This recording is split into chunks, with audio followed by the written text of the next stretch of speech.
Haïti, le seul pays au monde né d'une révolution victorieuse contre l'esclavage, une île qui a changé l'histoire, et que le monde n'a jamais pardonné pour ça. Voici son histoire.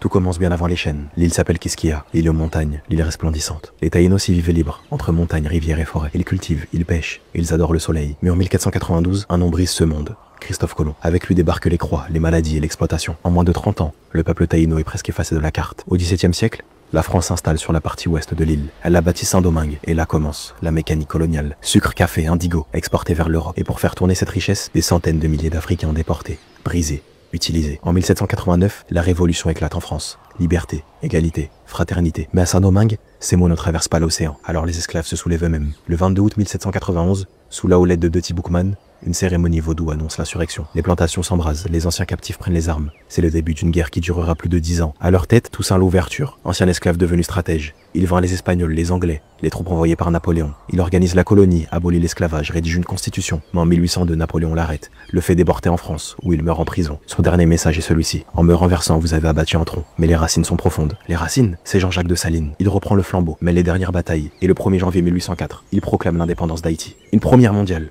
Une victoire noire contre un empire blanc. Une claque pour toutes les puissances esclavagistes. Mais la liberté a un prix. En 1825, le roi de France Charles X impose une rançon de 150 millions de francs d'or en échange de la reconnaissance officielle de l'indépendance. Une dette injuste, injustifiée, que Haïti paiera jusqu'en 1893, en s'endettant auprès de banques françaises. Résultat, un peuple libre, mais enchaîné par la finance. Et le monde regarde ailleurs. Les États-Unis reconnaissent Haïti en 1862.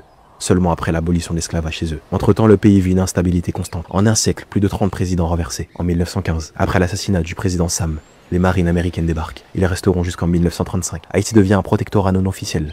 L'armée, la police, la banque, tout passe sous contrôle extérieur. En 1957, une autre domination commence. François Duvalier, dit Papa Doc, s'empare du pouvoir. Puis son fils Jean-Claude, Baby Doc, lui succède. 29 ans d'autoritarisme, de répression, de pillage, pendant que les puissances ferment les yeux. En 1990, un espoir.